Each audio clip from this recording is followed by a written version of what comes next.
actually going to the topic 5 minutes from now. It's more like Okay. introduction only. Yeah. I think somebody who can join from this. So this is part of those monthly sessions that I've planned for students. So this topic today is a very common topic. The topic has been decided as seizures in children. So as it has been usual that I'll just start with the one small case and then we'll go into the topic proper. And then I will be actually telling what I wanted to do in this particular session today, right? I will try to keep it as simple as possible without not much of facts and more of practical points, okay? So I'll just start with one case, very common scenario that we usually see in the outpatient practice. So there's a 11-year-old boy with 5 episodes of probable giddiness and loss of consciousness. Okay. The first one was that when the child was standing in the school assembly, he felt uneasy with some blurring of vision and he had an injury, fall with an injury to the forehead. This episode was witnessed by the school friends and teachers, and it was approximately about 5 minutes. And the teacher told that he witnessed the child became stiff and he was a bit jerking. And a little later, he regained sensorium.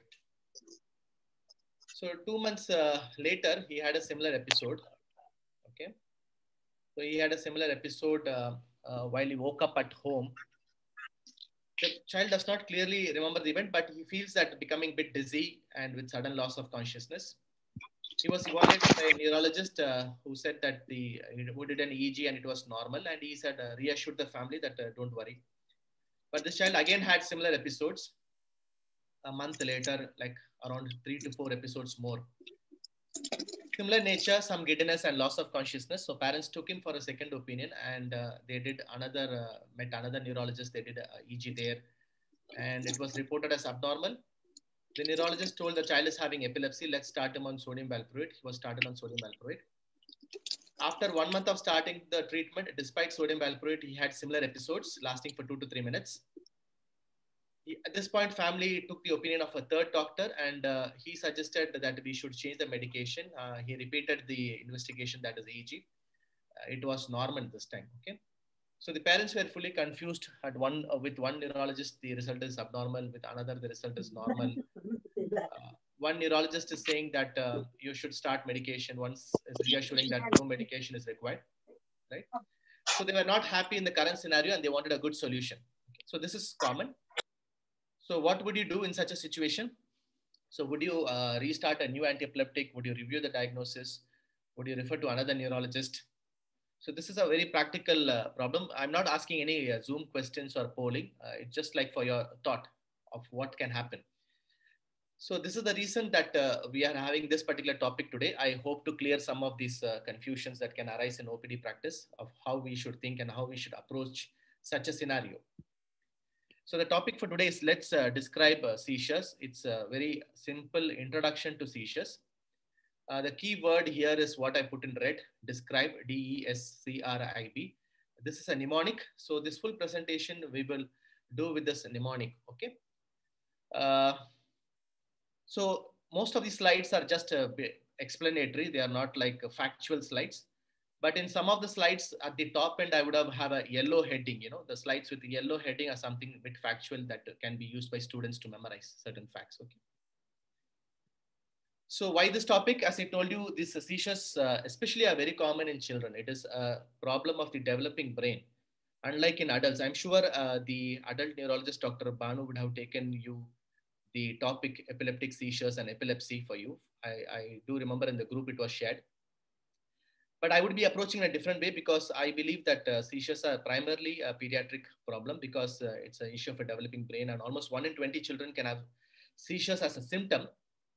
But if you take it as a disease, 1 in children only would have recurrent seizures, unprovoked seizures, and they would have epilepsy as a disease. So it's 1 in 100 would have epilepsy as a disease, children. And 1 in children, 100 children surprisingly would have some movements which can look like seizure or abnormal movements. And these children are unfortunately misdiagnosed as epilepsy, okay? So that is the importance of knowing this topic. You don't want to underdiagnose epilepsy and you don't want to overdiagnose epilepsy, right? So you need to have your concepts pretty clear, okay? So the theme for today is that only basically two major themes. The first theme is that all students here should very clearly know what is a seizure, what is epileptic seizure, what is a non-epileptic seizure, and what is epilepsy. So all these terms have subtle differences, but you should be very absolutely clear in their meaning. And as I told you in the beginning of the presentation, we will use this mnemonic called describe to give a basic outline of how would you approach a child presenting you with seizures. Okay. So like I usually say, this is just a conceptual topic. This is not a factual or theoretical book-based topic. Okay. It's only basically practical points for understanding.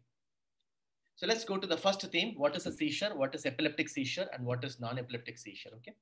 So the moment I ask what is a seizure, okay, the picture which comes to your mind for most of the students here is a child who is having uprolling of eyeballs, frothing from the mouth, clenching of the teeth, and violent shaking of the limbs. Okay. This is the picture that comes into your mind. Okay. When I say what is a seizure. And if I ask you what is the definition of seizure, the intelligent one among you will say, would have memorized the definition from Genong and Guyton physiology, would say that seizure is abnormal hypersynchronous neuronal discharge, okay, which causes some electrical disturbances in the brain. But if you leave this physiological definition or pathological definition, if I want to give a clinical definition of what is a seizure, the English word seizure comes from the word seize. Seize means an attack, sudden attack, okay? So it's very simple. A seizure is any sudden event, paroxysmal event. When I mean paroxysmal, there is an on-off phenomena like a switch. I'm oning a switch and I'm switching off, okay? So it's a sudden event which has switch on, switch off phenomena. And this sudden event or paroxysmal event would lead to functional alteration in the human body, okay? So this is the basic simple definition of a seizure. A seizure is a sudden paroxysmal event which leads to functional alteration. And most importantly, this functional alteration in the body could be anything, absolutely anything. It could be a visual phenomena, it could be auditory phenomena, it could be sensor phenomena, it could be visceral phenomena, motor, sensor, emotional, behavioral, autonomic, or a psychic phenomena, okay? So this clarity of concept should be there. A seizure is any sudden event which leads to functional alteration in the body, okay? Sudden on and off phenomena. Okay, so based upon this, then you need to clearly know what is an epileptic seizure and what is a non-epileptic seizure. So any sudden event is a seizure, but if that sudden event starts from the cortical gray neurons, if it is because of the unusual activity from the gray matter neurons in your cerebral cortex, okay, cortex, not from white matter, not from basal ganglia, not from cerebellum, then it is called as epileptic seizure.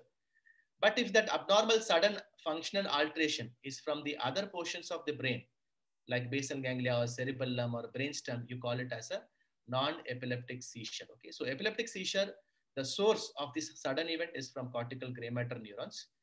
And for epileptic seizure, the source for the sudden event is the other areas of the brain. So this definition also should be very clear. So what is this video is an example of a very simple event. The child is like a 1.5-year-old boy who cries for toy, okay? He becomes blue discoloration. He becomes like cries, but suddenly he cannot cry. The sound is not audible.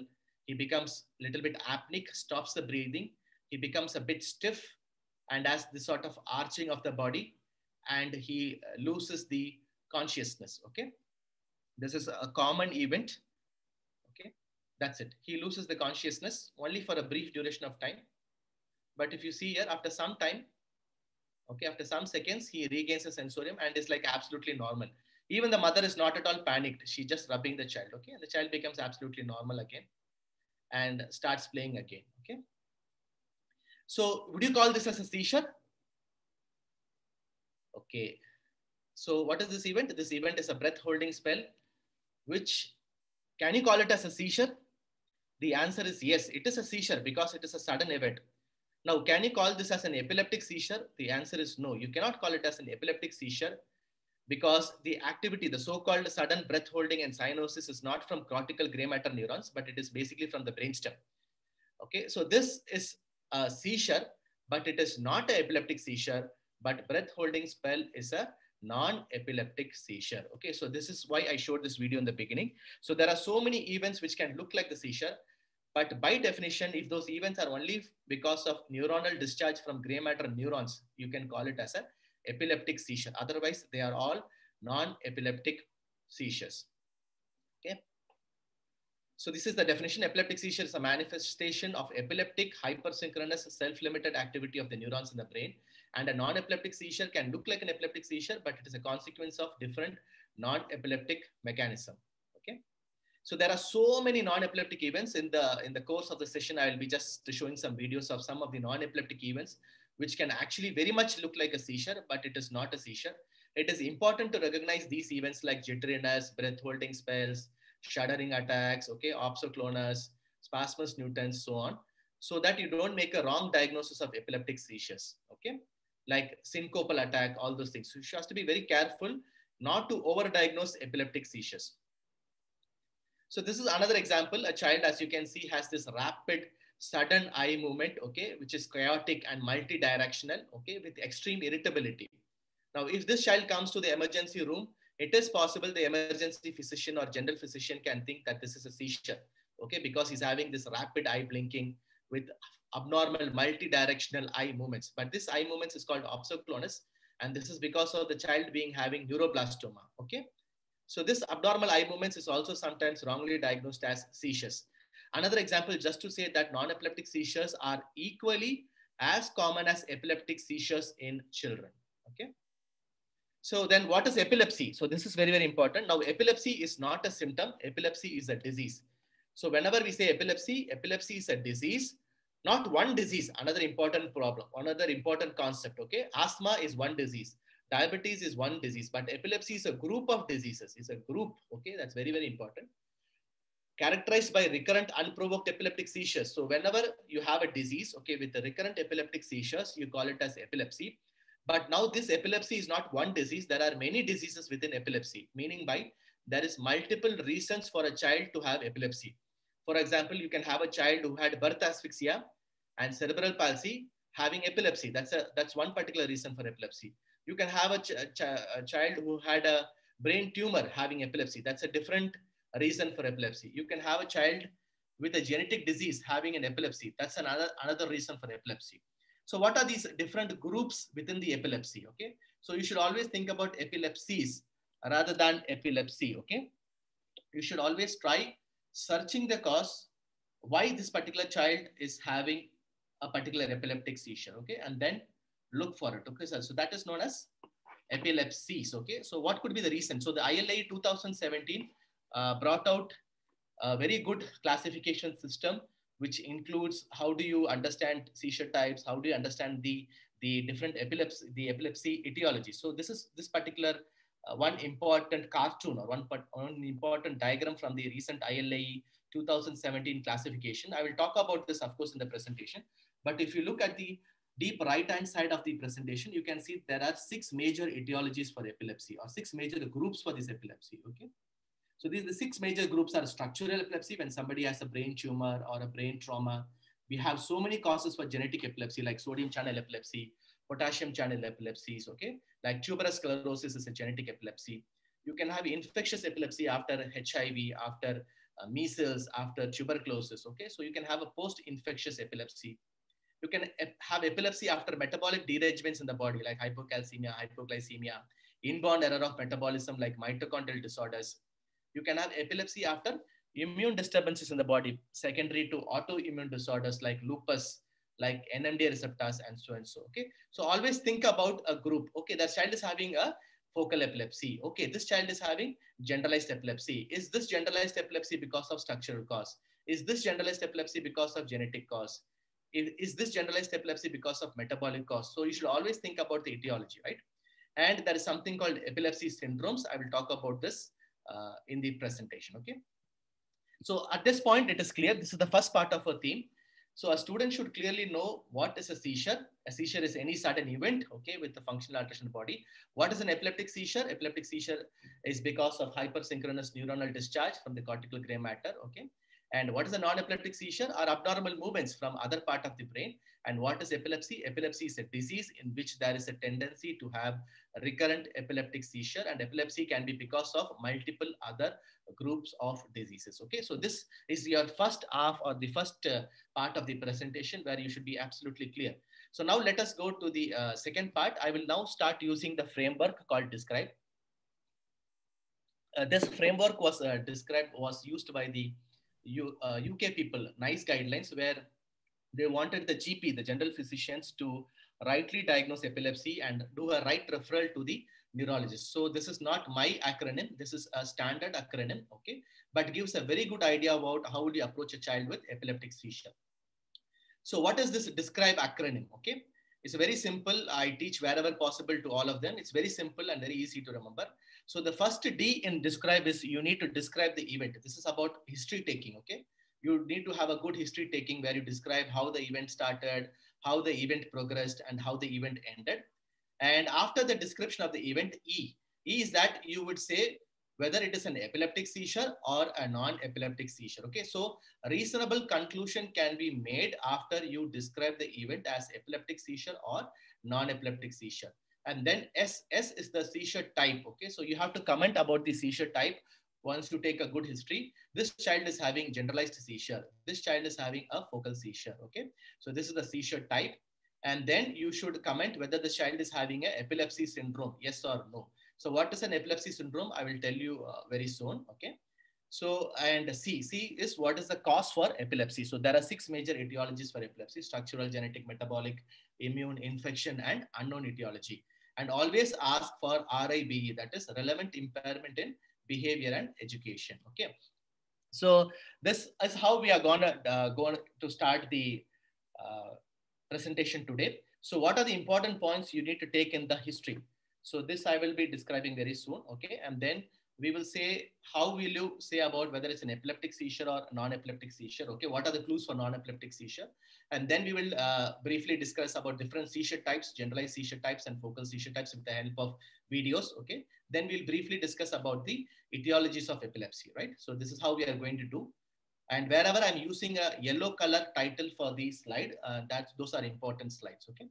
So describe the event. How would you describe the event, okay? So there's a huge difference between how a neurologist describe the events and how a basic medical student describe the events, or how an emergency physician describe the events. But many of the times the students just say, this child is having uprolling of eyeballs and tonic-clonic jerking of the limbs. That's it. There is no description of what happened before, how the event progressed in a sequence, first step, second step, third step, and how the event ended. What was the scenario? Was the child playing, sleeping? Nothing. Okay, the emergency physician or multiple times whenever we discuss with the juniors, they just say the child had uprolling of eyeballs, that's it. So you need to have good description of event. I will give you some clues of how you can do that in a nice way, right? So you have to have, first of all, a good ears, okay? And you need to have a good eyes, okay? It's almost like Sherlock Holmes, like a good crime scene.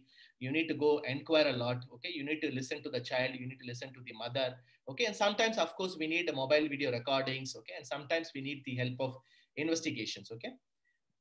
Right? But what is the, we should do it in a right way. If you do it in a right way, in the end, you will have a good hypothesis about what is the nature of the event, whether it is epileptic or non-epileptic, generalized or focal, which part of the brain it is coming from. You can localize if you take a good history, right? And you can also be able to comment about why there is an epileptic seizure, okay, about the etiology. Okay, so to do it in a very nice way, you should take a good history. You should know what to ask. I should ask this. I should ask this question, okay? That comes from some understanding of the theory of seizures. And students should also have about basic classification of seizures, generalized seizures and focal seizures, what is atonic seizure, tonic seizure, and so and so. So if you have a basic idea of the seizure, you can even actually act and show the parents. Did the child do like this, did like this, okay? That comes with experience of showing, demonstrating the mother and father of how a seizure can look like, okay? So in the history should always start like a crime scene. Just think that you are a police officer, okay, or somebody who's come at a crime scene. You don't want it to jump into the scene. You want to know how the scene started. 9 o'clock in the morning, the child was talking with his friend. He was watching TV. At that point, he suddenly looked at the right side, okay? So it should start like a crime scene, okay? You should ask about all those behavioral events and non-motor events, okay, before asking about motor events. This is very, very important. Did he have a sudden fear? Okay. Did he feel sweating? Okay. Did he feel the cold extremities? Okay. Did he feel some unusual sensation in the stomach? Okay. Did he feel some unusual sensation in his eyes? Okay. And then he started having this stiff limbs. Always inquire about non-motor events. Try asking the child. You will be surprised. Children more than 6 years sometimes are very intelligent. They'll be able to tell, or some children will be able to draw and show what happened to them, right? And try to getting the information from the observer people who show and from the other doctors as well. Mobile video recording these days is the biggest boon. Okay, it's very useful. Okay, any little doubt, ask the parents to make as much as videos as possible. Talk these videos, take to your colleagues, discuss with them. Okay, it makes the diagnosis much more right way. So after inquiring the history, the student should conclude whether the seizure was epileptic seizure, non-epileptic seizure. He should try to classify into two major types of generalized seizure, okay? And he should try to think anatomically, right? This comes with experience, of course, but you can try to think anatomically from which area of the brain this particular seizure is coming from, okay? So usually any event, sudden event, okay, even if it is not an epileptic seizure, okay, any sudden event would always have three phases. What happened just before the event, called as a pre-ictal phase, what happened during the event, and what happened after the event. So always split your history into these three parts. So you will be in a very nice sequence. So your history will always look very sequential and chronological in a good sequence, okay? So a pre-ictal phase is also called as a prodrome phase. Usually it is characterized by non-motor behavior. Usually the triggering factors are seen in the prodromal phase, like it could be even a hot water bath, you know. Some children have seizures after hot water bath. That's a trigger. Some children would have seizures after watching the sun. Some children have seizures after watching mobile phones, light, okay? Interestingly, you know, some children can have seizures after seeing a specific color patterns, okay, color dress. So there are so many triggering factors, okay? Ask about these triggering factors. Ask about prodromal symptoms. Did the child have URTI? Did the child have fever? Did the child have headache? And so, okay? Is there any change in behavior 1 to 2 days preceding the seizure, right?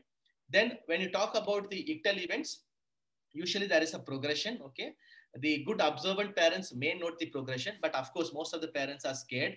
They may not note the progression, but still, if you're able to get a sequence and an idea, okay, this first step, the child, always I put 1, 2, 3 in front of the parents in a paper. And I say what happened first, and then what happened, and then what happened, okay? So then the parents may be able to give some good idea, right? And post-ictal event is that what happened at the end of the seizure.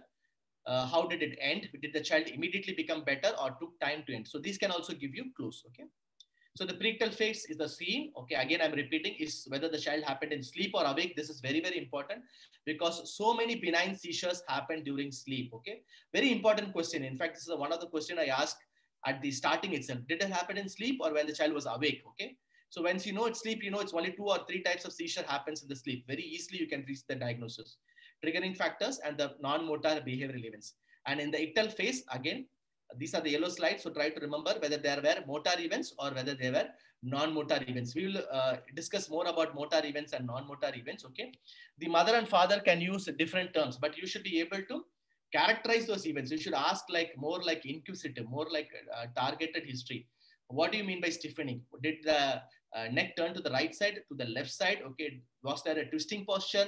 Was there a flowing posture? Was it a jerky movement? Okay, you should try to ask more and more about how it looks like. Okay, some of them will be able to explain if you are asking leading questions of how an event looks like. Okay, right. So then these are some of the terms that we can ask, and these are the meaning of those terms. So if you ask about stiff extension and stiff flexion, it means tonic seizure. If you ask about arrhythmic jerk, a jerk which is coming like an electrical shock, okay, here and there, it means a myoclonic seizures. If you see a rhythmic violent jerks, it usually means a clonic seizures. If you see the eyelid alone jerks, it means an eyelid myoclonia, okay. If you see a child becoming limp and flaccid and suddenly losing a tone, it actually means a atonic seizure. If you see a child who's thrashing and pedaling and kicking, okay, it could mean a hyperkinetic type of a seizure, okay? And if you see a sudden episodes of trunk flexion, it could mean a spasm. So use these words to understand how are these motor events, okay? So these are the descriptors by the patients which you need to ask. There are so many non-motor events, okay? It could be a behavior, emotion, fear, okay?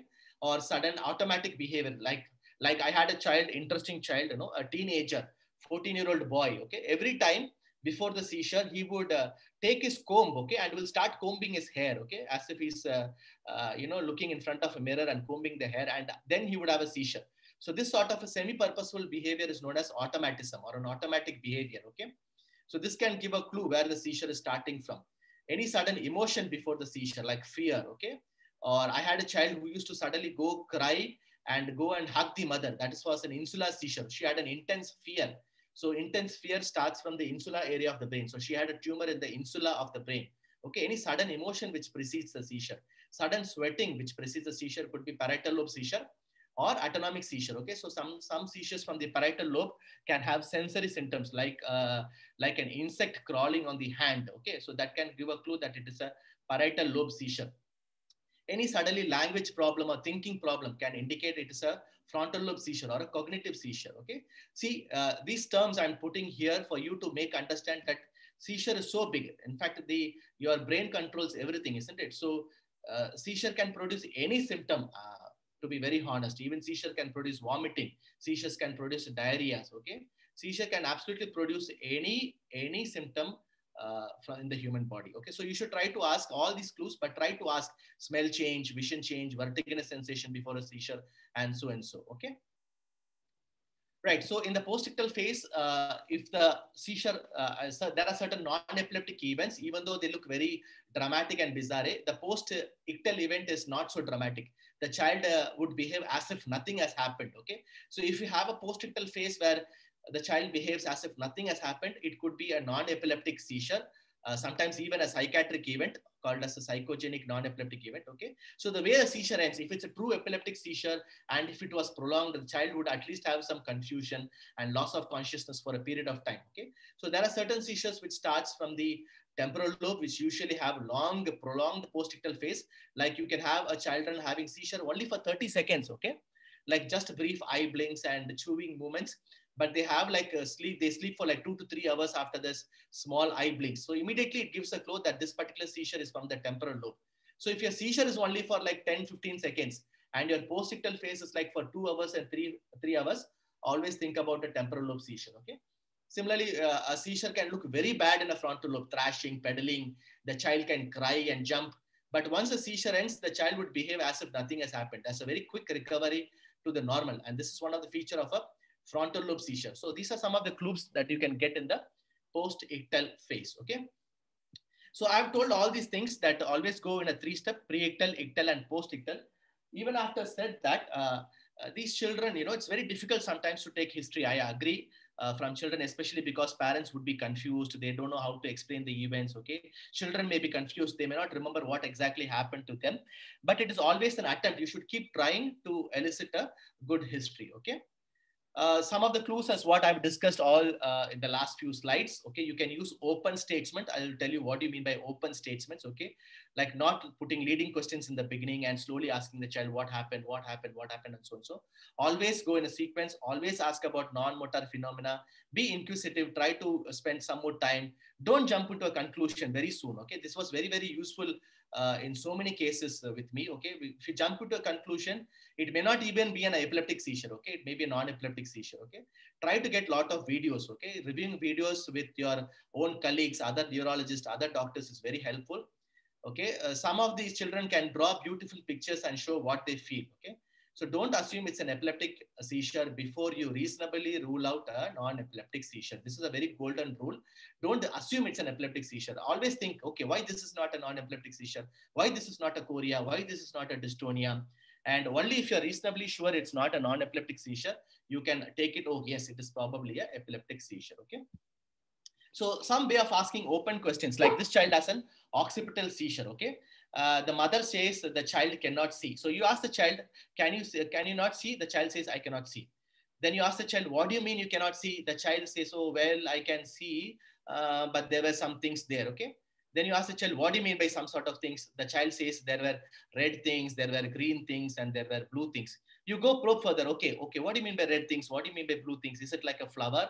Is it like a square? Is it like a blob? So from open question, you are leading to a leading question. So if you use these techniques, you'll be able to reach to some form of conclusion. Okay.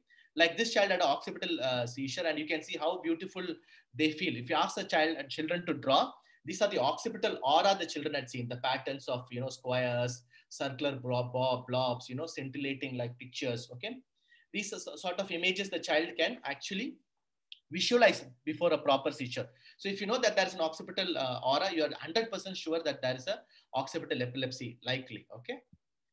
So this is just a video just to show about how a detailed history is taken. Okay. It's a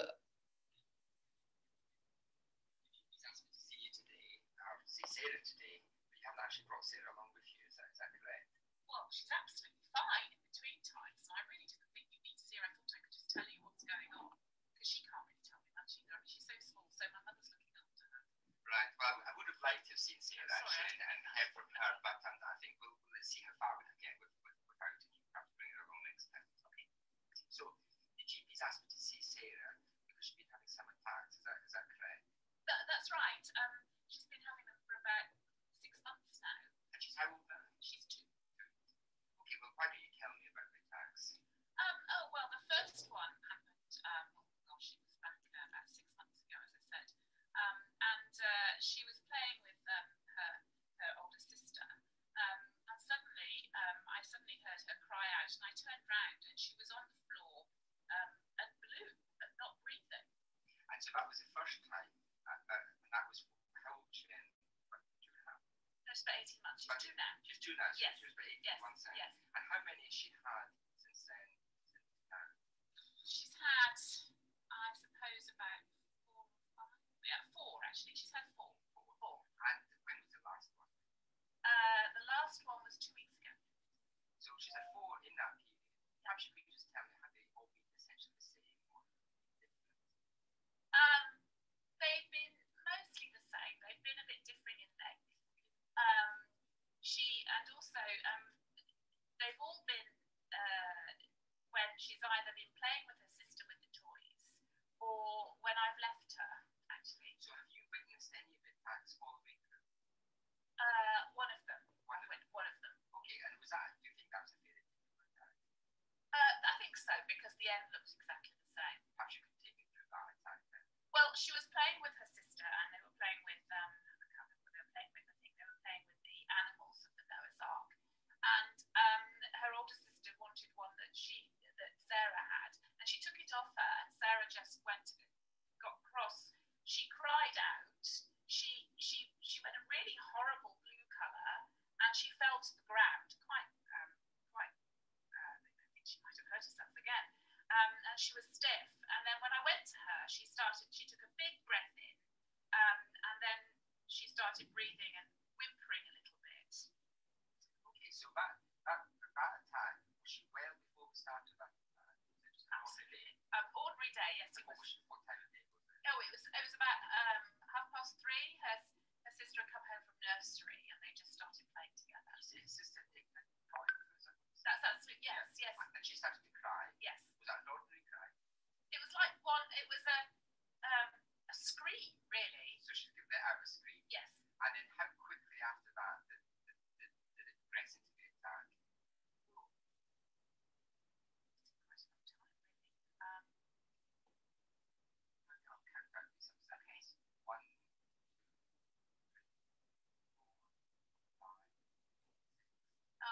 About that length of time. Yes. After she started to cry, yes. Then the attack. Yes. So she started to cry, and then about 6 seconds. Well, she goes a horrible colour. Right. Okay. So this video goes on and on and on and on about just taking a history from a child who had a breath holding spell. The idea of showing this video is that you can see how the doctor starts. How much episodes did you see? How much attacks did the child had? Can you remember the last attack? Okay, can you just take me through to the last attack? How did it start? How long did she have the attack? Okay, I'm sure none of us get trained in this way. We are always in a hurry as far as history taking is concerned. But this is just an idea about that. You should spend a lot of time trying to understand the sequence of what happened and try to help the mother or the father in giving a good sequence of the history, right?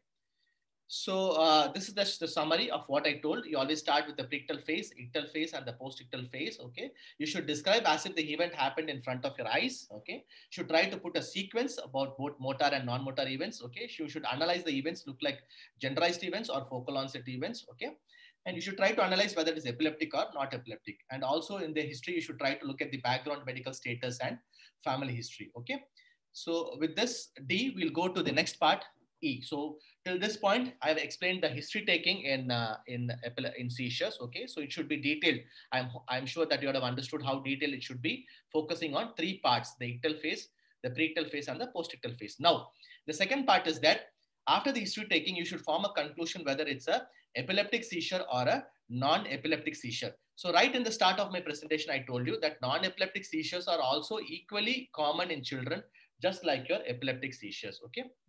So from this understanding, it is possible to differentiate once you know why it is important is that because up to 3 out of 10 children, okay, are actually misdiagnosed as having epileptic seizures despite having non-epileptic seizures. So I'll quickly run you through an example which I had seen like 4 years ago. It's a very interesting case. This was a 6-year-old boy who had seizures, okay, from the neonatal period. And he had increasing frequency of seizures with multiple vomiting during the attacks and constipation from early infancy, okay. Now, this child was managed with 5 anti-epileptics. As you can see the background, he had some respiratory distress at birth. He had seizures from day 2 of the life, okay. He was on multiple medications right from the starting. He had a developmental delay. Though the MRI brain and EEG reports done multiple times was normal, and he was on 5 anti-epileptics. So this child came for evaluation of intractable epilepsy, okay. So I proceeded with taking further history. When I asked the child what the child had, the mother told the child had increasing events for the 6 months, almost 20 to 30 episodes. Okay, each episode lasts for 2 to 5 months, which starts as like tonic stiffening and extension of the trunk with bluish discoloration of the lips. The child would have difficulty in breathing during the stiffening episodes, would have increased salivation and vomiting, and would have some vacant, but there will be no vacant stare, no jerk-like contractions or no neck turning, okay? But every episode would have this increased salivation and vomiting, and every episode would have this bluish discoloration, okay? Interestingly, this child also had severe constipation from infancy, okay? There was no family history and the rest of the history was not contributory, okay? With this history, the examination absolutely was not contributory. The child had a normal examination, except that he had some gingival hyperplasia because of chronic phenytoin drug therapy. He had a normal examination for a child, but he had a global developmental delay. Okay.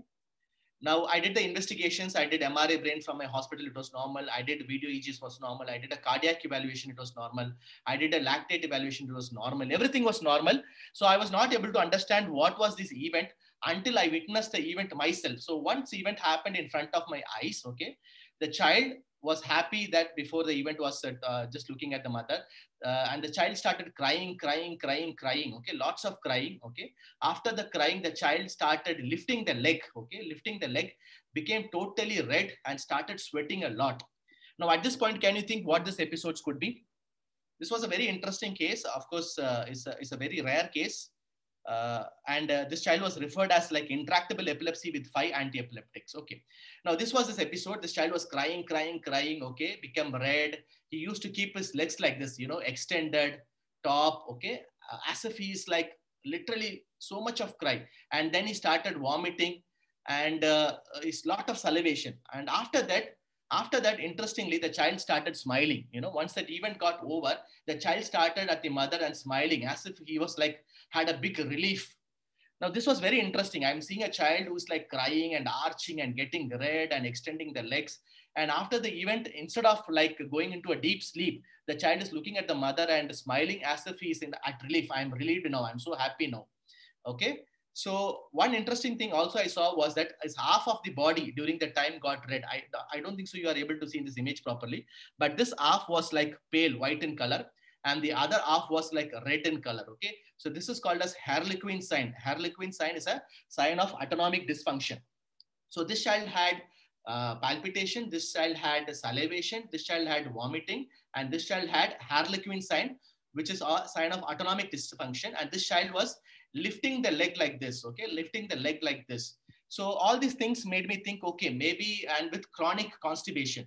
So I had to search for a lot of literature, constipation with lifting the leg. I was thinking why you should lift the leg. I thought maybe it's just because of pain. Okay, then we thought, okay, maybe this constipation is causing him so much of pain that he's lifting the leg, okay, upwards. So that was the reason for this. So when I put like a chronic constipation with severe pain with autonomic manifestation, I got the diagnosis, okay. It was like eureka moment, okay. Okay, just see what happened. This child at this event, lifting the leg upwards, facial grimacing, reddish discoloration, sweating, smile and facial expression after the event. But when I put in Google, chronic constipation with pain, okay, with autonomic dysfunction, okay, it appeared that the child had in painful crisis. I got the diagnosis. It was written as paroxysmal extreme pain disorder or proctalgia fugax. So all these years, for the last 5 to 6 years, the child was managed with 5 anti-epileptics for a pain disorder. We did a genetic test. It came as positive. So this child had a sodium channel 9 mutation, which is called as paroxysmal extreme pain disorder. And he responded beautifully to gabapentin and lacosamide as painkiller medications. So this case is a very important case. I always mention about this case to make understand that despite 6 years of management as an epilepsy and management as 5 years as with anti-epileptic, this child did not have epilepsy. This child actually had a non-epileptic disorder. So non-epileptic disorders are very, very important in pediatrics. Has to be very careful. Okay. So this is important because you need to avoid overdiagnosis and you should avoid misdiagnosis as well. Okay. So non-epileptic events are non-cortical origin. They can be stereotypical. They can be bizarre. Some of them are very permanent and some of them are very, very difficult to treat. Okay. Sometimes it is easier to treat epileptic seizures and very, very difficult to treat non-epileptic events. Okay. So there are different classification systems, but in pediatrics, we remember them based upon their age. So if there is a non-epileptic attack in a newborn, these are the events like a jitteriness. Okay. Okay. There is a non-epileptic event in an infant or a toddler. Okay. It is a breath holding spell. There is a non-epileptic attack in a teenager. Yes, it is a syncope. So it is usually classified by their age of onset as well. Okay. So these are some of the classification systems of non-epileptic disorder. You can divide it as sleep disorders, movement disorders, channelopathies, and so on.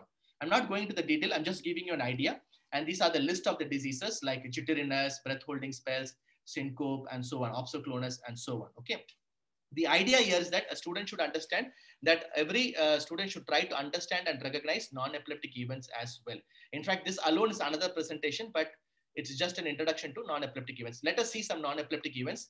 So let us see an epileptic event and a non-epileptic event, which can look like this. So epileptic versus non-epileptic events. So we have a generalized tonic-clonic seizures. Okay. What are the non-epileptic events which can look like a GTCS or a generalized tonic-clonic seizures? Okay. Can you think about it? Okay, so some of the non-epileptic events which can look like GTCS is jitteriness, okay, breath holding spells, a convulsive syncope, and sometimes chorioathetosis, okay. So some of them which can look like GTCS is jitteriness, is breath holding attacks, infantile tremor syndrome, and chorioathetosis. These are some of the example of non-epileptic attacks which can look like a GTCS, okay. This can look like a GTCS. Now this child is having a true epileptic seizure. You can see there is twitching around the corners of the mouth. Okay, this is a oromotor seizure. Okay, oromotor seizures which is getting generalized. Okay, and rhythmic jerking of the limbs. So it's a clonic seizure. So this is a GTCS example. And let us look some seizures which looks like a GTCS. So this is an example of a convulsive syncope. This is not a GTCS, but this is a non-epileptic seizures. I'll just go back and play back the video again. This young athlete is being subjected to a Valsalva maneuver. Okay, so after a Valsalva maneuver, there is a brief syncope, and this brief syncope is followed by this shivering-like movement. Okay, this is called as multifocal myoclonic. The jerks are more arrhythmic. Okay, it's almost arrhythmic jerks, not rhythmic jerks, like shivering-like jerks. And this is an example of a convulsive syncope. This can look dramatic. Okay, convulsive syncope with multifocal myoclonics. Okay, and this is a non-epileptic event because of autonomic dysfunction, and it is not to be treated as an epileptic seizure. Now, this child interestingly was on 3 anti-epileptics. Okay, every time she will close her eyes and she will fall down. I'm using a tuning fork and I'm saying this child, you will throw a seizure. So once I suggest the child that you will have a seizure, the child is jerking violently. You can see it's violently. Okay. So I am guiding the child. Okay, now you will have a seizure. The child is doing a seizure. It's almost like a Baba effect. Okay, like hypnotism. Okay, this extreme suggestibility is seen in children with psychiatric disorders or hysteria or conversion. And these events are called as psychogenic non-epileptic seizures. Okay, like bizarre thrashing around. See, you can see the child's eye is closed. In a true seizure, the eyes would never be closed. eyes would be open and you'd be having a pupillary dilatation. You can see in this video, she's also putting the frothing from the mouth. I told you will have frothing from the mouth, and she's doing frothing from a mouth. Okay. So this is a interesting study we did about non-epileptic seizures. So they are very common in children. Okay. Not to be confused with GTCS. This child was on multiple anti-epileptics. Okay. All the anti-epileptics were stopped and she was sent for a psychology, counseling and referral. Okay. So they can have bizarre pelvic thrusting, eye closure, falls-like events are much more common than non-motor events. Okay. Right. So this is a small child having brief, jerky, shivering-like movements while sleeping. You can see that the small baby is sleeping. So even though this is like looking very bad, shivering-like movements, this shivering is more like arrhythmic shivering. So this is an example of a sleep myoclonus, okay, and a jitteriness in a, sorry, this is an example of a sleep myoclonus in a newborn. So the features of sleep myoclonus are they are erratic jerks of lower limbs and upper limbs. Okay, the jeep usually happens in the sleep state, never happens over the face. Okay, it never happens over the face. It can look sometimes violent also, but these are non-epileptic events called benign nocturnal myoclonus of the newborn. These are not seizures, or these are not epileptic seizures. I'm sorry, and they usually disappear by 2 to 3 months of age. Now this is a child who's having this. You can see this. You can see the shiveriness. Okay. Or extreme shiveriness or tremor-like movements. Okay, this can also looks like a GTCS, but it's not a GTCS. It's more of an exaggerated tremor, and when you hold the limb, it stops. So this is an example of jitteriness. Okay, jitteriness in a hypocalcemic or a hypoglycemic newborn. So jitteriness is a form of a shivering tremulousness. This can be stimulus sensitive. With stimulus or with the reflex or sound, it increases and you can stop. And there is no autonomic phenomena with jitteriness. There is no tachycardia or bradycardia or no sweating with the jitteriness. Okay. This is another form of a tremor. This child is crying like a goat and is having extreme irritability, anemia, and generalized tremors. This can be misdiagnosed as a GTCS, but this is a infantile tremor syndrome. The child is conscious but is having this continuous jerking movements where the child is fully conscious and coarse tremulousness. So this is an example of infantile tremor syndrome due to megaloblastic anemia. They can have a trunk tremor, a goat-like cry, and a wing beating like a tremor. Okay, seen in malnourished children. These are examples of chorioathetosis and other types of gratification movements.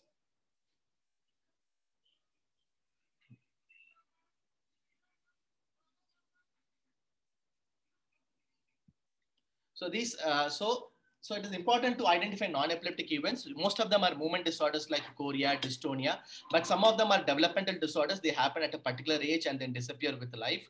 Some of them are psychogenic events, like I showed you a psychogenic non-epileptic event, and I showed you a post-syncope followed by these myoclonic seizure-like attacks, but they are called as convulsive syncope. Again, they are not true epileptic seizures. Okay, so non-epileptic events can have a pattern. They will not bother the child. They can be bizarre, like tics and all. Okay, tics and stereotypies. Okay. Right, and there is no autonomic nervous system involvement in the case of a non-epileptic illness. There is no tachycardia, there is no pupillary dilatation, there is no frothing, there is no salivation, there is no urinary incontinence or tongue biting. Okay, so next we'll go to the seizure types. So having understand how a epileptic seizure looks like and how a non-epileptic seizure looks like, very quickly we'll see the seizure types. So all of you, I'm sure, definitely would be aware about generalized seizures and focal seizures. Okay, so there are two types of seizures: generalized onset seizures and focal onset seizures. Okay, note the word onset. Okay, it is not generalized seizures, it's generalized onset seizures and focal onset seizures. Okay, so again, a generalized seizures, as per as the recent classification from 2017, you should always say whether it is a generalized motor seizure or a generalized non-motor seizure. So every seizure is classified into a motor seizure or a non-motor seizure. Again, a focal seizure, whether it is a focal motor seizure or a focal non-motor seizure. Okay, so generalized onset seizure means it starts from one area, but it quickly spreads into both the sides of the brain. So it's from the bilateral engaging cortical networks. But whereas if it's a focal onset seizure, it is only from one area of the brain. It can later on spread to the other area, but the onset is from only one area. It's localized to one network of the brain. Whereas a generalized seizure has a bilateral engaging networks. It's very rapid in spreading to the both the parts of the brain. Okay.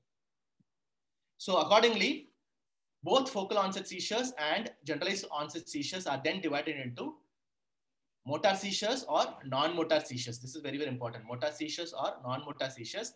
Also important is that focal seizures is also classified into aware seizures or impaired aware seizures. Okay. So 3 years before, we used to call them as simple partial seizures and complex partial seizures. The new term for them is that focal aware seizures. So a simple partial seizure in which there is no loss of a consciousness arising from one area of the brain is now called as focal aware seizures. Okay, a complex partial seizures where there is a loss of awareness, the child gets confused. Okay, the child will behave like delirious, as if the child is totally confused, is called as complex partial seizure, or the recent name or the latest name for them is focal seizures with impaired awareness. Okay, so this is the latest classification. Okay, so quickly we'll go through what are motor seizures and what are non-motor seizures. So what are generalized motor seizures? Generalized motor seizures are tonic seizures, atonic seizures, myoclonic seizures, clonic seizures, tonic-clonic seizures, myoclonic, atonic seizures, and spasm. So there are 7 types of motor seizures, generalized motor seizures. But whatever I put in yellow highlight is to be remembered. Okay, this is very important. So somebody asks you what are the type of generalized motor seizures? They are tonic. Tonic means stiffening attack. Atonic means loss or limp. Okay, flaccid attack. Myoclonic means sudden arrhythmic jerk attack. Clonic means violent rhythmic jerk attack. Myoclonic atonic means combination of sudden arrhythmic jerk followed by loss of tone. Tonic clonic seizures is stiffening followed by jerking of the limbs. Okay, and a spasm means sudden extension or flexion at the trunk and the limbs. Okay, so what are generalized non-motor seizures? There are 3 types of generalized non-motor seizures. There are absence seizures, atypical absence seizures, and combination of myoclonus with absence known as myoclonic absences. Okay, so these are the three types of non-motor seizures: absence seizures, atypical absence seizures, and myoclonic seizures. Okay, absence means sudden brief staring episodes. Atypical absence is more prolonged staring episodes, and myoclonic absence is a combination of eyelid jerks with staring episodes. Okay, we'll see those with videos. Okay, what are focal onset motor seizures? Again, focal onset motor seizures can be tonic, can be clonic, can be atonic, can be myoclonic, and spasm. This is very, very important to understand. Okay, so you can have tonic stiffening of only one limb. So that is called as a focal tonic seizure. You can have clonic jerking of only one limb. That is called as a focal clonic seizure. You can have loss of tone in only one side of the body. That is called as a focal atonic seizure. You can have sudden jerk only from one limb. It is called as a focal myoclonic seizure. And you can have a sudden spasm or extension and flexion movement from only one side. They are called as focal spasm. And you can have violent neck turning towards one side. They are called as focal adversive seizures. Okay. So these are the 6 types of focal motor seizures. I will show you with videos. Don't worry. As of now, just follow me and just see how these terms are given. So what are focal non-motor seizures? As I put in the red in the last slide, there are very important A's as far as the letter A. So there are 5 A's for a focal seizure. One A is adversion, okay, which is a focal motor event. And if you have the other 4 A's, it is very easy. You are 100% sure it is a focal onset seizure. So the important A's of a focal seizure are aura, automatism, autonomic events, and arrest or a behavioral arrest. Okay. So what is an aura? It is a sudden unusual feeling. Automatism are automatic behaviors. Autonomic manifestations are tachycardia, palpitation, and so on. Arrest is prolonged staring episodes. Okay. A focal seizure, if it starts from the parietal lobe, you can have sensory features. A focal seizure, if it starts from the frontal lobe, you can have cognitive features like fear, emotion, okay, anger, and so on. A focal seizure, if it starts from temporal lobe and so, you can have emotions. Okay. So these are the focal onset non-motor seizures, right? So this is an example of a tonic seizure. You can see the sudden stiffening attack. You can see the sudden stiffening attack. Okay, so sudden stiffening of bilateral limbs. Okay, so this is a sudden generalized tonic seizure. This is a sudden generalized tonic seizure. Okay, right? Can be seen in syndrome. Can be seen in very bad intractable epilepsies, right? I'll just take a 1 minute break. Just excuse me for that. I'm getting a call from the emergency, and then I'll get back to you. Okay, sorry for that. Okay, sir. Yeah, Okay, sir. Just 1 minute break. Okay, I'm Yeah, on sir, call. sure. I'm on call as well, so I have to take the call, right? Okay.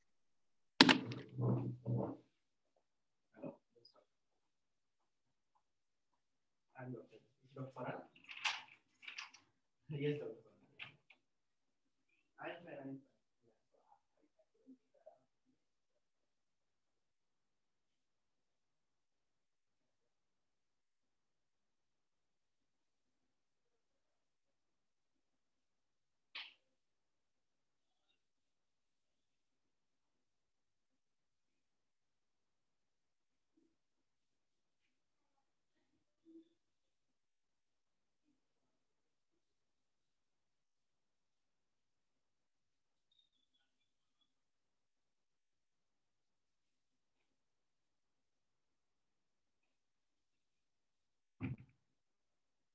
attack. So there's an atonic seizure. As you know, there's a sudden loss of tone. I don't know whether you saw this. So this is a sudden drop attacks or sudden limpness. Okay. And you can see this child who's having sudden arrhythmic jerks, sudden rapid jerks, shock-like jerks, and these are classical examples of myoclonic seizures. What is the difference between clonic seizures? Clonic is more rhythmic jerks than these are arrhythmic and sudden shock-like jerks. Okay, so these are myoclonic seizures. Okay, and these are very classical absence where there is blinking and staring episodes for around 5 to 10 seconds. Okay, you see the child, I'm giving a piece of paper and I'm asking the child to blow the paper, do the hyperventilation test. And as you can see, the child is doing hyperventilation, would have this transient, you see, eye blinks, and the child gets, brief vacant stares. And after that, when I call her name, she becomes normal again. So these sort of transient staring attacks or transient brief staring for 5 to 10 seconds are known as absences. One easy way to do is that give a piece of paper and ask them to blow it. So you can easily elicit absence seizures. So this is very important in pediatrics, not to miss an infantile spasm or epileptic spasm. So as you can see here, the child would have this sudden flexion. Okay, note here now. Yes, this sudden sort of flexion in happening multiple episodes in a day. The child would be bothered by it. Okay, parents may not realize why the child is bothered, but this will be sudden shock-like flexion of the trunk, or it's called as salam attacks, sudden flexion or extension. These are called as infantile spasms. Okay. So this child is a very interesting child. He's showing a focal impaired seizure or complex partial seizure. Okay. So you can see all type of movements. You can see automatisms. You can see admotion. Okay. Now here, note here, this is a very good, nice video from YouTube. See, this sort of staring or neck turning is called as adversion. Okay. And then he's like trying to fall only onto the left side. It's like a focal fall. And here he would have a sudden hyperkinetic movement like this. Okay. Some funny behaviors like rubbing the hands, wringing the hands, automatisms. And he's like going around in a circles, which are automatisms. Okay, walking in a circles. Okay, walking in a circles, suddenly staring, looking at one side. Okay, you see, looking at the right side and staring for long time. Some chewing. So he's having automatisms, lot of automatisms, circling automatisms, hand wringing automatisms. He's having a behavioral arrest. So the 4 A's of focal seizure are aura, automatism, and arrest. So this is a very interesting video about showing a complex partial seizure. Okay, and the child is absolutely not aware of what is happening to him. So this is a very important slide. So after showing you the videos, all of you should be very clear of what is a tonic seizure, clonic seizure, tonic-clonic, myoclonic, atonic, absence, atypical absence, aura, automatism, arrest, and adversion. Aura is an unusual feeling, sensation, visceral phenomenon. Automatism are automatic behaviors, non-purposeful, stereotypic behaviors. Arrest is prolonged staring. Okay. And adversion is forceful neck turning. Okay. So if you are getting these 4 A's, you're almost 100% sure that it is a focal seizure. So if you ask about history of these 4 A's, okay. Right. So next is once you have understood till this part, okay, then you should know whether the child is having an epilepsy syndrome, yes or no. So what is a syndrome? Like you have a Down syndrome. You say Down syndrome and there is brachycephaly, when there is a sandal gap, when there is a simian crease. Likewise, you can say it's an epilepsy syndrome when you have a typical combination of features. Okay. And this combination of features, you can easily avoid overdiagnosis and over-investigations. So if you know it's a very classical childhood absence epilepsy syndrome, you don't have to do MRI, okay? Because you know it's an absence epilepsy syndrome.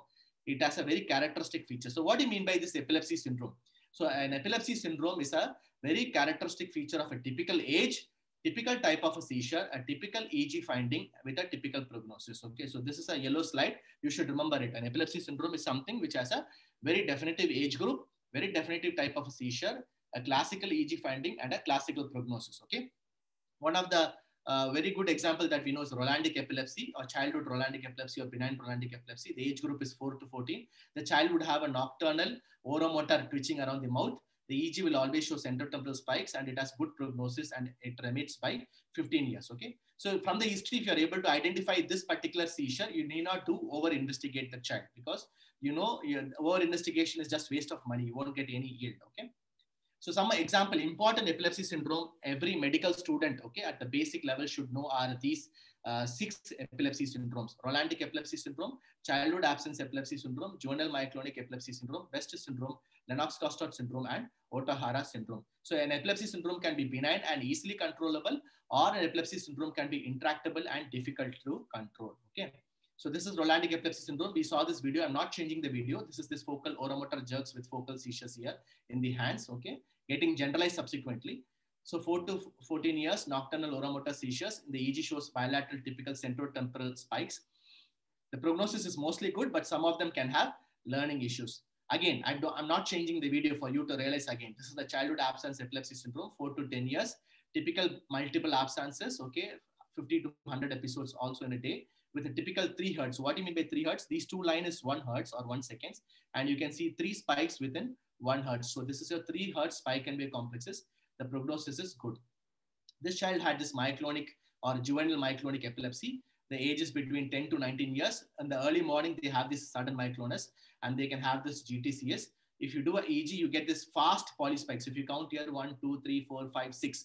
Okay, so there is a polyspikes in the EEG, okay, with the preserved background.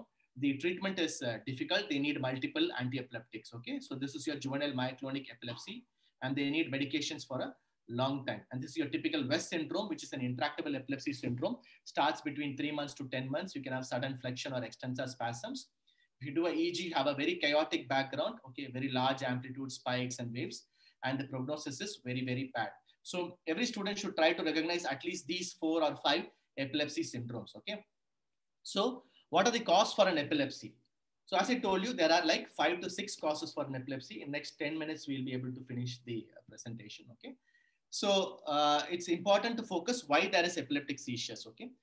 Though overall, most of these epileptic seizures have no identifiable cause. If you are able to identify a particular cause, then you can offer a more definitive therapy, okay? Maybe you can get a drug which is in US or UK and you can offer the child, okay? Maybe you can go for epilepsy surgeries and so on. So see, these are the examples of 6 categories I told you in the beginning: structural, genetic, infection, metabolic, immune, and unknown. These are some of the examples. So for a structural, you can have conditions like brain tumors and dysplasia, where you can offer epilepsy surgery, okay? For genetic, you can have like sodium channel mutation, where you can offer medications like stiripentol, cannabinoid oil, ketogenic diet. And if it's infection like SSP or HIV, you can offer anti-HIV medications and isopranosin.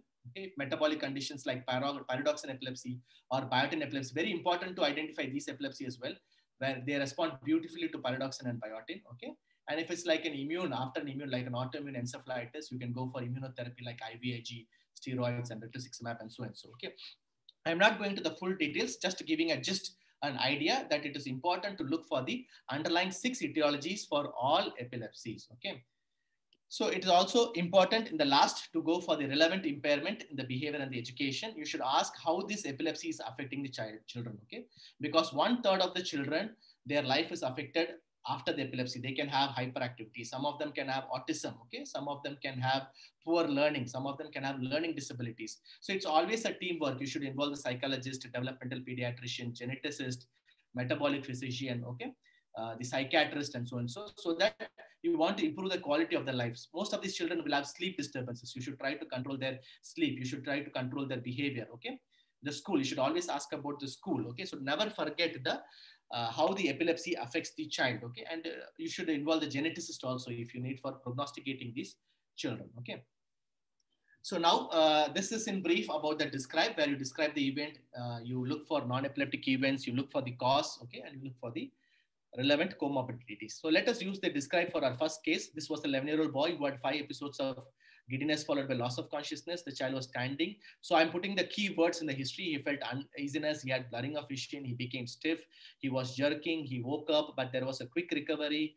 You know, there is similar nature. So now by this time, all of you would have understood after so much of explanation what this child had. So if I put this describe here for the child, the D pre-ictal, it starts with standing. Okay, this child had non-motor feeling of dizziness. Ictal event, he falls down with loss of consciousness. Okay, but there is a very quick recovery in the post-ictal phase. Okay, there is no autonomic features. There is no like sustained eye up rolling of eyeballs or twisting postures. Okay, so does it look epileptic? It looks more non-epileptic event to me because it always has a trigger and it is always stereotypical with quick recovery. So the seizure type does not apply because there was only 1 episode with brief jerks. Okay, the syndrome type does not apply for this child because this is not an epilepsy syndrome. What is the cause? It is mostly a vasovagal syncope or a cardiac syncope. So we did a tilt table test and this child is having a orthostatic hypotension. So this is a post-convulsive skin syncope he had. Okay. So despite going to 3 neurologists with the 3 EEGs, okay, and 1 or 2 anti-epileptics, he's not having a neurological cause for his loss of consciousness and giddiness. So it's very, very important to look for non-epileptic cause as well. So there is no relevant behavior or education impairment in this child. Okay. So the final summary slide is what I told you in epilepsy as a nutshell. So in a nutshell, in a child with abnormal movement after good history taking, try to understand whether it's a focal event, okay, focal motor event or focal non-motor event, generalized motor event or non-motor event. Okay, take a good history and try to classify the epilepsy. You may need, of course, EEG at this point to classify the epilepsy into a focal epilepsy or the generalized epilepsy. This would help you to choose the right drug. Okay, and if it's an epilepsy syndrome, okay, you have to be able to identify epilepsy syndromes in the beginning, at least the common ones like Rolandic epilepsy, absence epilepsy, and juvenile myoclonic epilepsy. And then you should always search for the 6 etiologies. Okay, so if you are able to do it with a describe acronym, there is less chance of wrong diagnosis or misdiagnosis. Okay, so with this, I conclude my session. I'm sorry for taking it long. I think it went up to 1 hour and 10 minutes. So if there are questions, we can take it. Yes.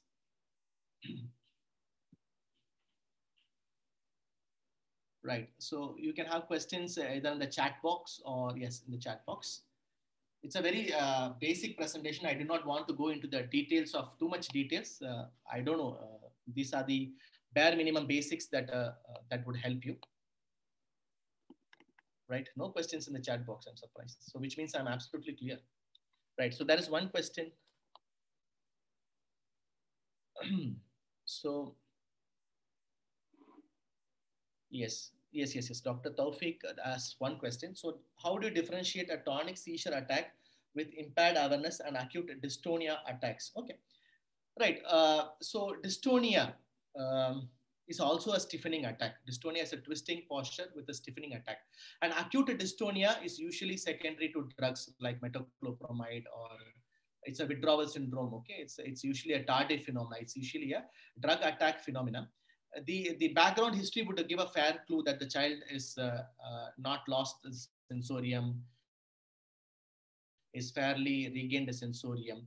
Sometimes if there are confusion, we have to wait for the attacks. One thing I always believe is that epileptic seizure would always recur. Okay? Even if you don't diagnose it in the first attack, you can always diagnose it in the second attack or the third attack. That is the nature of epilepsy. The nature of epilepsy is to have recurrent attacks. Okay. Whereas a non-epileptic attacks, acute dystonia, if it was a single attack secondary to drug, it usually never recurs. But if you have like sustained twisting postures, twisting is a nature of dystonia and it occurs recurrently in a different setting. You can think about working up for dystonia like Wilson's or other causes. Okay, but I think it is otherwise fairly easy. The background can give an idea about differentiating between a tonic seizure attack and acute dystonia attack. One brief jerk is not enough to categorize as motor. As I told you, even after a syncope, you can have jerks, myoclonic jerks, okay? Multifocal myoclonic jerks. They are motor events, of course, but you cannot call it as a seizure, okay? You cannot call it as an epileptic seizure. Should we see the case of epileptic with one brief jerk? No, you cannot call it as epileptic event with one brief jerk. The scenario is important, okay? How it started, how it ended, what happened in the post-ictal phase. Of course, there are some confusions. In certain confusion, we have to rely with the EEG to know whether the child is having interictal EEG discharges. It does happen in some cases where we are not sure whether it is a syncope or it's an epileptic event. We need the help of EEG to understand whether the child is having epileptic seizures. Yeah. Yes. So in the absence of EEG, like many hospital, which anticonvulsant medication is reasonable to start? That's a very good question. As I told you, the EEG is useful to diagnose epilepsy syndrome. I can repeat again. EEG has there are two important uses of EEG. The first use is that you can predict the risk of recurrence. Okay, if the EEG is abnormal, you can almost confidently tell the child will have another attack. Okay, the attack frequency would definitely be on the higher side. The recurrence would be on the higher side. The other important use of EEG is that EEG can diagnose epilepsy syndromes like Rolandic epilepsy, myoclonic epilepsy, West syndrome, Lennox-Gastaut syndrome. These are the two important uses of EEG. Okay, so like if you are in a periphery, okay, if you are in a periphery or a healthcare center and you have a child with epilepsy, if you are reasonably able to understand the epilepsy syndrome from the history itself, okay, you can go forward and start a broadline anti-epileptic spectrum. Okay, that is the idea. We usually suggest start with sodium valproate or start with phenobarbital if you're not sure about the type of the seizure. Okay, so this broadline anti-epileptics would help in covering both generalized seizures and focal seizures. So you can definitely start anti-epileptic even without an EEG. Okay, especially if you had 2 or more than 2 attacks, you can start antiepileptics even before you do an EG. It's not like that you have to do the EG and then only you should start an antiepileptic. It all depends upon what comes to your mind. If you are sure from the history, it looks like a focal seizure, okay, always one side affected with aura, automatism, and aversion. You start with carbamazepine itself. How do you?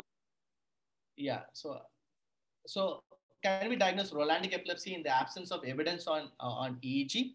That is a normal EEG.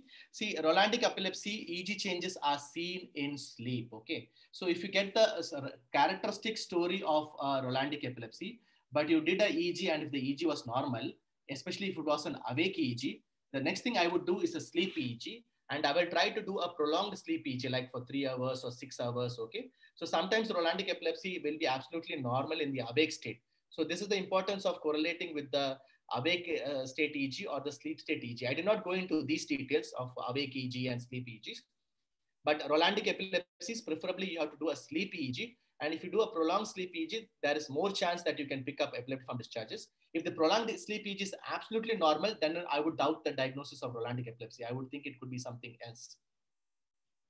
The opinion of starting, this is a good question from Dr. Taufik. What is the opinion of starting carbamazepine as an antiepileptic? Carbamazepine definitely can be started if you're absolutely sure it's a focal event, okay?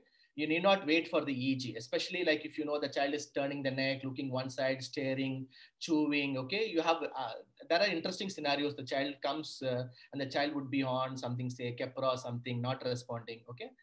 But even if it's like very clear episodes as per as the history, okay, if you again I say epilepsy is a clinical diagnosis. Epilepsy is a clinical diagnosis. So if you're clinically very sure with your history taking, and if you have seen some or 1 or 2 events from the mobile videos, okay, even without the EEG, you can start carbamazepine for a focal epilepsy. It is absolutely justified. Okay. Dr. Jason has asked a question which is as usual very a little bit of controversial and tough question. How do you suspect and confirm seizures in an autistic child, and what drugs are preferred? Seizures in an autistic child. So at the outset, I will tell the students and to my colleagues who are here, the concept of epileptic discharges in an autistic child, when to start anti-epileptic medication in an autistic child, and what is the correlation between epileptiform discharges and autism? What is the correlation between epilepsy and autism? These are all million-dollar questions. These are like very controversial subjects, and they require like a lot of in-depth understanding of the child's condition, okay, on a case-to-case basis, okay? There are epilepsies which can make a child autistic, like Dravet syndrome, like Landau-Kleffner syndrome, okay? And there are many conditions in an autistic child where the EEG will be abnormal, but does not mean the child has epilepsy. So this is a bit of a controversial topic. I will leave it open. But if I doubt the child is having epilepsy and this epilepsy is leading to autism, I will treat aggressively. Like if it's Landau-Kleffner syndrome, I will go for steroids, clobazam, IVIG, and so on. If it's like Dravet syndrome, you can go for IVIG, ketogenic diet, so and so on.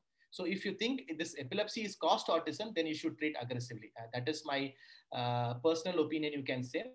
But no, not even 2 neurologists would agree on the same. It's a bit of a controversial topic. Okay, there are neurologists who would aggressively put antiepileptics to every child with autism, and there are neurologists who would never put antiepileptics to a child with autism unless he thinks about epilepsy. And I'm of the second category. Okay, but it's controversial topic. Yes. So, any questions from the students?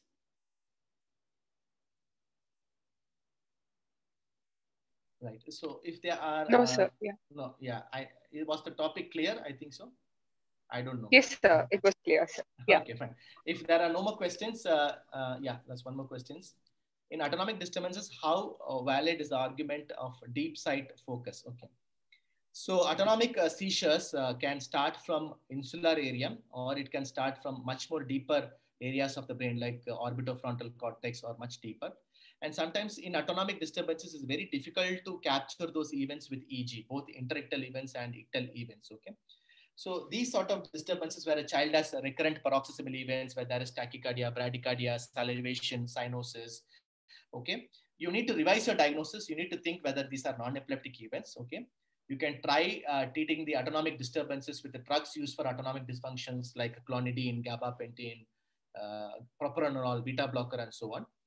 And if there is no conclusion, we are we are justified in starting an anti-epileptic along with managing the autonomic dysfunction. So it is very difficult. Sometimes we need a stereo EEG, on-table EEG to go into deeper sites and put needles to find out, to pick up the electrical disturbances. So this is again a borderland zone or a gray zone. Like you can have some children with, especially newborns with apneic seizures and some cyanosis and tachycardia, and EEGs would be normal, okay?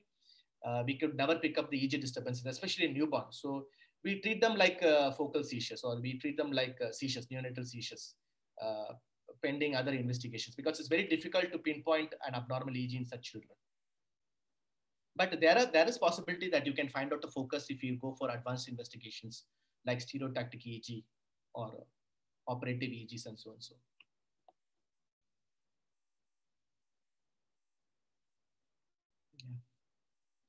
Yeah, if there are no more questions, I'll just wait for like maybe 1 more minute.